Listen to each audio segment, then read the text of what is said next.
था, वो जो पासा था ना, वो सामान्य नहीं था। वो जो मांगता था वो करके दे रहे थे। उनकी हड्डी में उनके पिता प्राण रख करके अपनी हड्डी में उनकी कई बात को करते थे। ये सब इल्म जादू जैसा बात है, ब्लैक मैजिक इत्यादि होता है ना, है? तो ये प्रेतात्मा उसमें घुसी हुई थी अपने पुत्र की खुशी के लिए, और वो पलट देती थी पासे को। तो इस प्रकार धोखे से इनको हराया था। कहते थे भूतेषु नहीं घाटित्व अवासित्व राज्य, और उनके बाद में कहते हैं एक तो उनका राज्य ले लिया और उनकी पत्नी को नंगा करने के लिए दुशासन को बोला गया, तुम घसीट करके लाओ। ये तो 5-5 पति रखती है, कोई सती नहीं है, लेकिन सतियों में द्रौपदी का नाम है। हाँ, तो कहते हैं कि जिन्होंने द्रौपदी के बाल को स्पर्श किया था, दुर्योधन इत्यादि बोल करके जितने भी दुष्ट राजा उनका पक्ष लिया था, उन सब के विषय में बात है। हाँ? तो घाती तो उनको मार करके और युधिष्ठिर महाराज को भगवान श्री कृष्ण ने अपना राज्य स्वराज्यम उनको वापस दिलाया। उनके बाद में कहते हैं याजित्वा सुवेदिष्टम त्रिभिर उत्तम कल्प के। उनके बाद में उन्होंने यहाँ बताया 3 अश्वमेध यज्ञ किया, लेकिन 3 प्रकार से अश्वमेध यज्ञ, उन दान इत्यादि उन यज्ञ में वो आहुति इत्यादि 6 प्रकार से गिरी हुई थी। तो इस प्रकार कहते हैं कि अश्वमेध के द्वारा अश्वमेधस्तम याजित्वा भगवान का पूजन करवाया, अपना ही पूजन करवाया, भगवान है भगवान। और त्रिभिर उत्तम कल्पके, उत्तम प्रकार से कहते हैं कि इस प्रकार 3 अश्वमेध यज्ञ तद यश पावनम दृष्टम, और अपने उन महान भक्त का महाराज युधिष्ठिर को उन शासन दे करके 3 अश्वमेध यज्ञ कराया और उनके यश को पूरी दुनिया में भगवान ने फैलाया।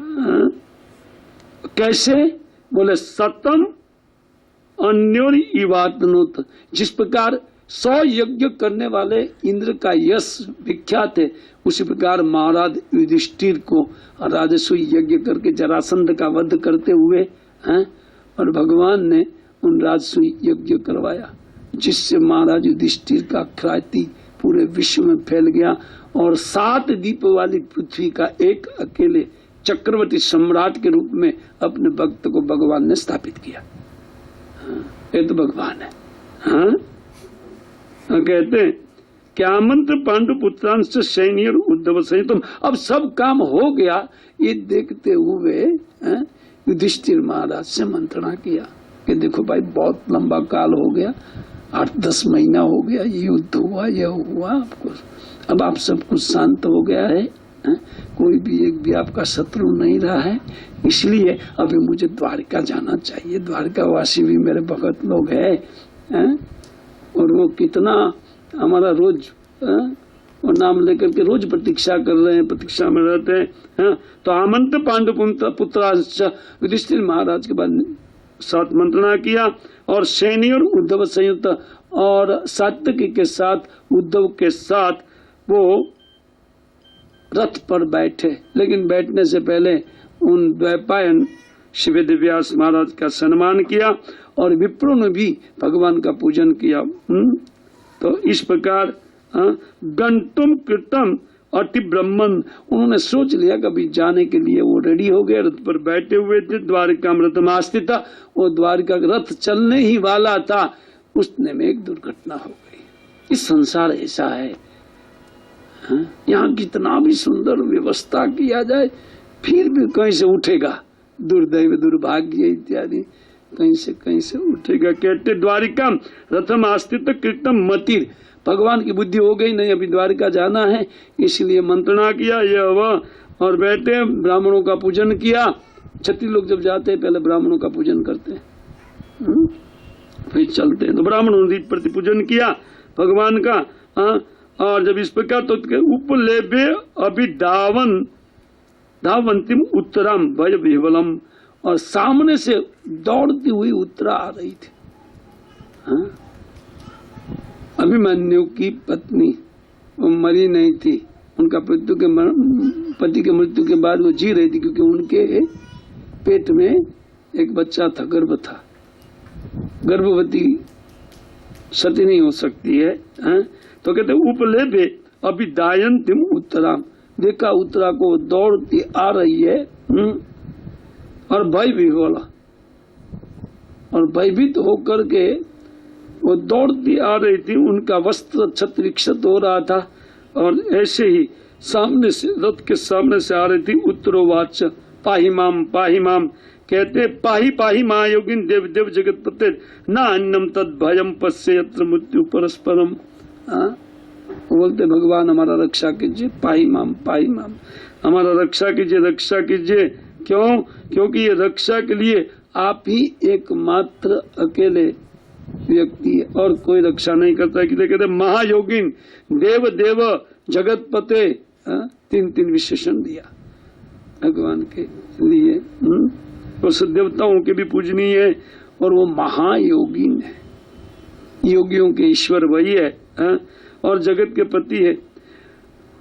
तो मान लीजिए कृष्ण कहे ना तुम्हारे पति लोग 5 है, धनुर्धर अर्जुन है, बोला नहीं ना अन्नम तद अभयम पश्येत, बोलते मैं दूसरे किसी की शरण में जाकर के निर्भय नहीं हो सकती हूँ, क्योंकि यहाँ पर एक दूसरे का मृत्यु के लिए सब लोग लगे हुए हैं। या प्रत्येक व्यक्ति मृत्यु के गाल में है, जो मृत्यु के गाल में पड़ा है, मृत्यु के मुख में पड़ा है, वो दूसरों को कैसे बचाएगा? ये बहुत बहुत सुंदर बात है। हम लोग आश्रय लेते हैं कंपनी का, यह का, उसका, भगवान का आश्रय होना चाहिए, कभी पछताना नहीं पड़ेगा। देखिए उत्तरा उपदेश करती है हम सब लोग को। असली स्वामी ये त्रिलोक के नाथ जगतपति, इसलिए कहते जगतपति। बोला जगतपति बहुत है, ईश्वर बहुत है। बोला ना देव देव है, उन देवताओं की भी पूजनी है देव, उसमें भी महायोगिन। बोले महेश्वर है ना, बोले इसके भी ईश्वर है, महायोगेश्वर भगवान श्री कृष्ण। बोले इनके अलावा मुझे अभय दान करने वाला कोई नहीं देखती हूँ, क्योंकि यहाँ पर एक दूसरे की मृत्यु की ताप में सब लोग लगे रहते हैं, या सब लोग मृत्यु के पंजे में पड़े हुए हैं। आचार्य 2 प्रकार के इसकी टीका को लिखे। अभिदवत अति माम इस सरस तप्त आयसो विभो कामम दहतु माम नाथ माम गर्भो निपात्यताम। कहते हैं मेरी रक्षा कीजिए। क्यों? अभिद्रवती माम ईश, ये जो शर आ रहा है, एक बाण मेरी ओर आ रहा है, तो वो बाण मुझे अत्यंत भय उत्पन्न करने वाला है। क्यों? क्योंकि वो मेरे गर्भ को न मारे, मुझे मार दे कोई बात नहीं। कैसे बोल रहे हैं? कामम दहतु माम नाथ, मैं इच्छा करती हूँ कि मुझे भले ही मार दे, लेकिन मेरे गर्भ की रक्षा। इसलिए कहते योगिन वहां कोई प्रवेश नहीं कर सकता है आपके अलावा। ठीक बोल रही है योगिन, ये महायोगी है। ऐसे भी भगवान प्रत्येक के हृदय में विराजमान है, और प्रत्येक के उदर में भी वैश्वानर के रूप में वही विराजमान है। भगवान ही जो अन्न पचा करके देते हैं, जीव बिंदास खाता रहता है। क्यों? क्योंकि वो पचा करके दे रहे, टेंशन नहीं है पचाने का। तो देखिए, तो कहते हैं कि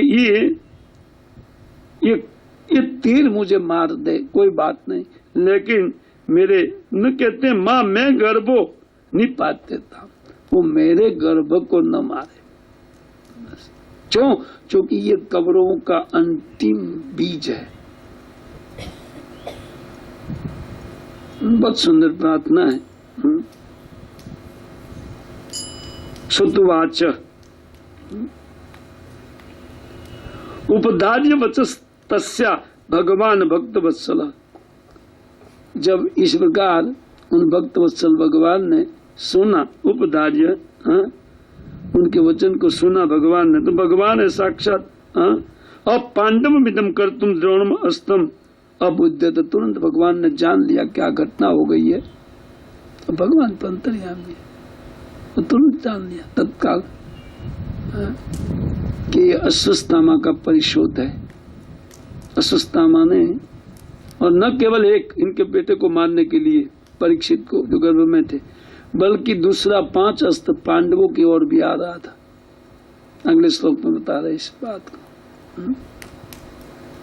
तो भगवान अत्यंत सावधान उन भक्त वत्सल है, भक्त की रक्षा के लिए तो कहते हैं उन द्रोण के द्वारा छोड़े हुए अस्त्र उनकी ओर आ रहे भगवान ने जान ले। तरीय वार्थ मुनि श्रेष्ठ पांडवा पंचसायिकान। तब तक पांडवों ने देखा, उन 5 ने देखा था, दूसरे किसी ने नहीं देखा था। एक एक तीर सबके प्रति आ रहा है। 6 ब्रह्मास्त्र अभिमंत्रित करके छोड़ा था, क्योंकि वो पांडव रहित पृथ्वी को करना चाहते थे। पांडवों का एक बीज भी नहीं बचना चाहिए।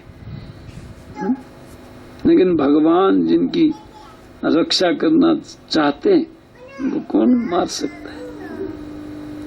राखे कृष्ण मारे के, नहीं बंगाली में उगती है ना, और मारे कृष्ण राखे के। जिसको कृष्ण मारना चाहते हैं उनको कोई रक्षा नहीं कर सकते, और जिनको कृष्ण बचाना चाहते हैं उनको कोई मार नहीं सकते। भगवान है, इसलिए भगवान शब्द का प्रयोग करके बता रहे भक्त वत्सल भगवान। तो कहते हैं कि वो तुरंत आत्मनो अभिमुखाद दीप्तान लक्षण अस्त्राणि उपाददु। पांडवों ने अपने अपने अस्त्र निकाले, लेकिन उनके कोई अस्त्र काम करने वाले नहीं थे, क्योंकि ये ब्रह्मास्त्र था। किसी भी अस्त्र से तो उनका पावर डाउन होने वाला नहीं था, वो तो मार करके छोड़ता था। लेकिन ये योद्धा थे, इसलिए अपना अपना हथियार प्रतिकार के लिए तुरंत निकाला। अर्जुन ने गांडीव निकाला होगा, भीम ने गदा तैयार किया होगा, जो कुछ भी है। तो वे लोग तैयार हो गए। व्यसनम भिक्ष तत्तेषाम अनन्य विषय आत्मा नाम। भगवान ने देखा ये मेरे अनन्य भक्त लोग हैं, वो विपत्ति में आ गए। जबकि बुद्धि हो गया था मैं द्वारिका जाऊंगा, तत्काल अपने उन विचार को काट दिया भगवान ने। बोले नहीं, रुकूंगा भी, और रुक करके मैं मेरे भक्त का रक्षण करूंगा। तत्काल बुद्धि बदल गई भगवान की है। तरी बात मुनि श्रेष्ठ पांडवा न व्यसनम भिक्ष तत्तेषाम अनन्य विषय आत्मा नाम। जो उनके प्रति उन अनन्य मन से उनको प्रेम करते थे, तो कहते सुदर्शनेन स्वास्तेन स्वानम रक्षा व्यदात विभु। क्योंकि वो विभु है, सरल समर्थ व्यक्तित्व है। ब्रह्मास्त्र कितना भी महान अस्त्र है, लेकिन उन्होंने तुरंत सुदर्शन से आज्ञा किया, ब्रह्मास्त्र को ठंडा करो। ये जो 5 ब्रह्मास्त्र जा रहे हैं मेरे भक्तों की ओर, उनको हटाओ। और सुदर्शन सुदर्शन खाली भगवान सोचते हैं, तो उन सोचने से वो कार्य प्रारंभ करते हैं। सुदर्शन जानते हैं, एक व्यक्ति के रूप में वैकुंठ में रहते हैं, व्यक्ति विशेष कर। ये भगवान के अस्त्र शस्त्र जो भी है वो वहां रूप धारण करके रहते हैं। वो धनुष, वो गदा, कौमुदी की गदा, ये सब उधर व्यक्ति के रूप में वैकुंठ में निवास करते हैं। मैं पढ़ रहा था सनातन गोस्वामी पाद के द्वारा लिखा हुआ वृद्ध भागवतामृतम, उनमें वर्णन है। जब गोप कुमार वैकुंठ गया तो उन्होंने देखा ये सब अस्त्र शस्त्रों को रूप सहित भगवान के सेवा में वो रूप सहित लगे हुए थे। हम जब पाठ करेंगे ना पुस्तकों का, तब मालूम पड़ेगा। तो ये सुदर्शन एक महान अस्त्र है, विष्णु अस्त्र है। स्वास्त्रेण सुदर्शनेन स्वानम रक्षाम व्यददात विभु। और भगवान ने उन अपने 5 पांडवों की रक्षा कर लिया। कैसे किया, क्या हुआ, कोई जाना भी नहीं है?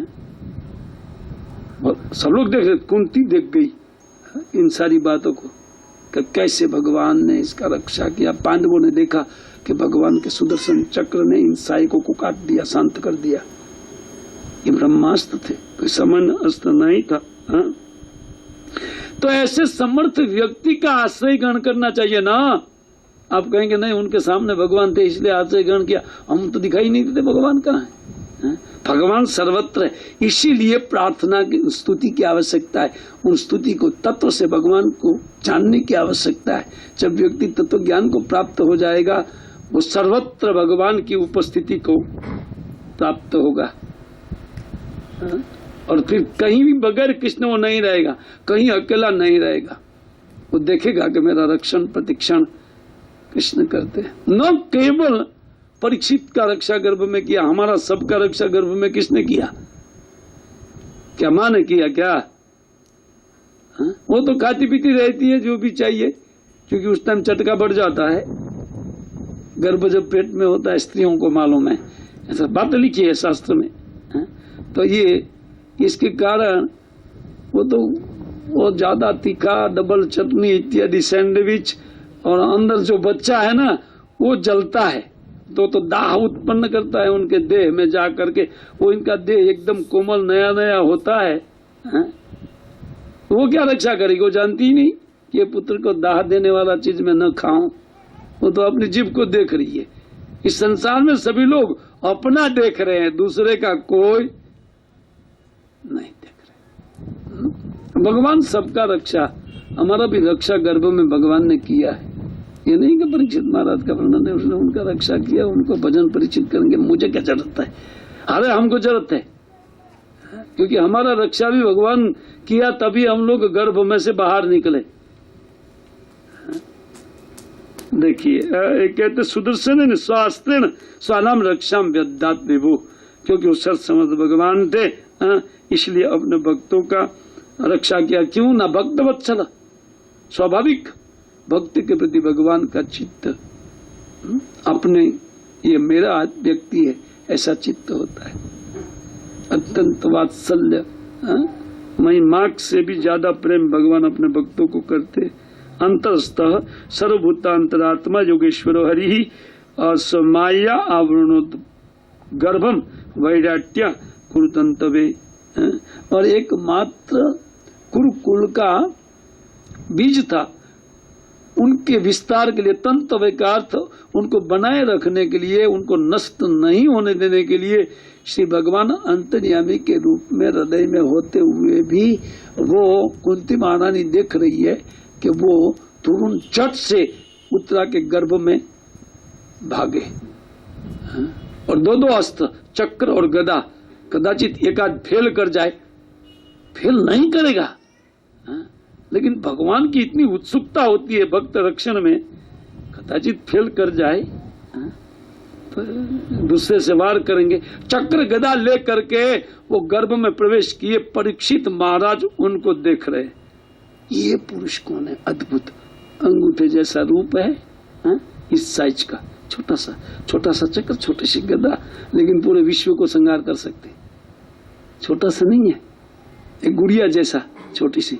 और भगवान का वो रूप परीक्षित महाराज के अगल बगल में घूमने लगा। हाथ में चक्र लेकर के गदा लिए हुए परीक्षित महाराज देख रहे गर्भ में। देखिए बता रहे, सो माया आवरणोति गर्भम वैराट्य, वो कहते हैं उन वैराट की, विराट की पुत्री ये जो उत्तरा है, उनके गर्भ में भगवान अपनी माया से प्रवेश किया, योग माया से। इसे कहते महायोगी।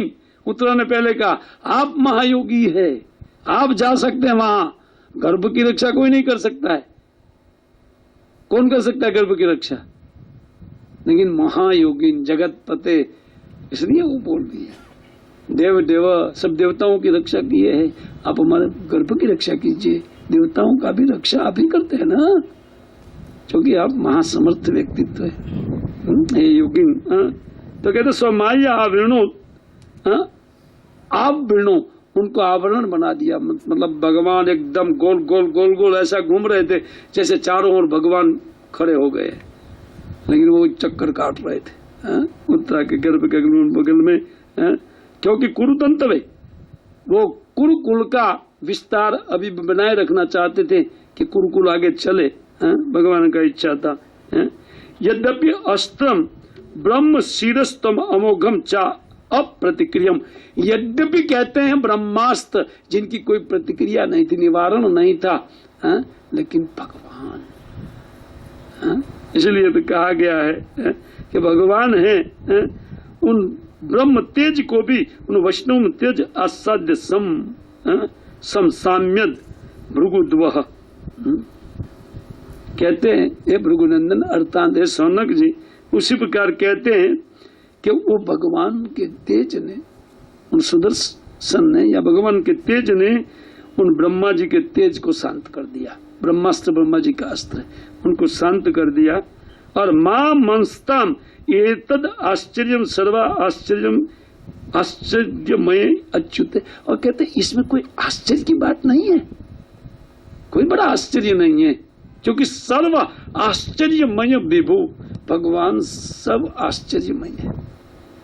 एक एक उनकी शक्तियां आश्चर्यचकित करने वाला काम करती है। ऐसे तो अनंत आश्चर्यमय वस्तु जिसमें विराजमान है, उनके लिए कोई आश्चर्य की बात नहीं है कि वो ब्रह्म तेज को शांत कर दिया। ये कह रहे मां मनस्तानम हेतद आश्चर्य, आप आश्चर्य मत मानिए। सुध गोसाई पाद मिश्रण के ऋषि मुनियों को कथा बता रहे हैं कि उन अच्युत के पराक्रम से आप आश्चर्यचकित मत होइए कि ब्रह्मास्त्र का भी और 6 ब्रह्मास्त्र को बाहर भी शांत किया, भीतर भी शांत किया, एक साथ में शांत किया। यही तो भगवान है जिनके पास अचिंत्य शक्ति है। उधर रथ पर बैठे हुए थे और वो साइकों को शांत कर रहे थे, और भीतर भी उत्तरा के गर्भ में गर्भ की रक्षा कर कुंती महारानी देख करके चकित, कैसे कार्य अद्भुत कर्मणा, भगवान अद्भुत कर्मणा के रूप में जाने जाते, जो अद्भुत कार्य कर सकते हैं। वार्ता नहीं है, स्टोरी नहीं है, ये करके इतिहास साक्षी है। आज से 5000 वर्ष पूर्व की ये घटना है। भगवान जब इस धाम पर लीला कर रहे थे, ये कोई स्टोरी नहीं है, हिस्टोरिकल बात नहीं है कि किसी ने लिखी थी व्यास महाराज ने। आज भी कुरुक्षेत्र का मैदान है, इतिहास साक्षी है, वहीं पर लड़ाई हुई थी। हस्तिनापुर आज भी है इंडिया में, जहां पर युधिष्ठिर महाराज को स्थापित किया था सम्राट के रूप में। तय तो इतिहास, और यहीं पर इसी पृथ्वी पर भगवान ने अपने उन भक्तों को बचाया था। वो आज भी किसी अपने भक्त को बचा सकते हैं। जरूरी नहीं है भगवान को कि बचाने के लिए वो उधर से दौड़ करके आएंगे, जहीं कहीं से भी प्रकट होकर के एक दूसरे के हृदय में उनको प्रेरित करके और दूसरों को मरवा करके आपको बचा लेंगे। चाचा जी इसको वो मार रहा है, भक्त को मार रहा है, उसको जरा मार दे खटाक से, हो गया। क्योंकि सर्वत्र पानी पादम, वो भगवान का सर्वत्र, जिनके पास जो आंख कान नाक जीवा हाथ इत्यादि जो कुछ भी है वो किसी दूसरे का नहीं है, भगवान का है। वो कुंती स्तुति में हम लोग इनका रहस्य खोलेंगे। वो स्तुति में जो कुंती महारानी जी जो स्तुति कर रही थी भगवान की, उन स्तुति के पहले ही श्लोक में ये सब बातें आएगी। कर लूंगा मैं इस श्लोक को। लेकिन ये जो भगवान का ऐश्वर्य का वर्णन है, ये कोई स्टोरी नहीं है, समझना चाहिए है? वो तो प्रूफ और प्रमाण है सब कुछ। और आज भी द्वारिका के अवशेष मिल रहे हैं। वो पुरातन को ढूंढने, चीज ढूंढने वाले लोग हैं, वो लोग आज भी द्वारिका के अवशेष को, बड़े बड़े महल निकल रहे और भग्न अवस्था में वो महल निकल रहे आज भी। द्वारिका के निकट समुद्र में जो बेट द्वारिका थी, भगवान जाने के बाद वो अदृश्य हो गई थी, जल ने उनको डुबा दिया था। लेकिन डुबा दिया था इतना ही, आज भी वो अवशेष निकल रहे। उसका अर्थ क्या है? स्टोरी नहीं है, ये तो सत्य घटना है। देखिए कहते हैं प्राणायाम अभिमुखम कृष्णा इद महापुरुता सती, और इस प्रकार ब्रह्म तेज को शांत करके और कहते ब्रह्म तेजोर विनिर्मुक्तिर आत्मजय सह कृष्णाया प्राणायाम अभिमुखम प्रयाणम अभिमुखम कृष्ण इदम आह पृथा सती। और भगवान इस प्रकार अपने भक्तों का रक्षा करके बोले फूफी अभी सब कुछ शांत हो गया है, अभी कोई टेंशन का बात नहीं है, अभी मैं द्वारका चलूं। तब तक कुंती जी ने स्तुति किया, अभी मत जाइए, अभी तक देखिए ये अभी तक चढ़ करके आ रहे हैं, अभी हमारे दुश्मन खत्म नहीं हुए हैं, आप क्यों जा रहे हैं? आप जाने से हमको विपत्ति से कौन बचाएगा? बोले अर्जुन है, भीम है। बोले ये सब वो जैसे प्राण रहित इंद्रिया है उसी प्रकार है, आप जाने से कुछ नहीं रह जाएगा इन लोग के पास। अर्जुन बहुत बड़ा गांडीव चलाने वाला है, कुछ नहीं, उसी गांडीव के साथ वो लूटे जाएंगे आगे। देखिए, क्योंकि सारा सामर्थ्य कृष्ण का है। इस संसार में जितना भी सामर्थ्यवान व्यक्ति आप देखते हैं, कृष्ण की याद करना चाहिए। इस सामर्थ्य किसी दूसरे का नहीं है, श्री भगवान का है। कल वो कथा में पहले ही श्लोक में इसके ऊपर चर्चा होगी, शायद एक ही श्लोक कल होगा। हरे कृष्ण।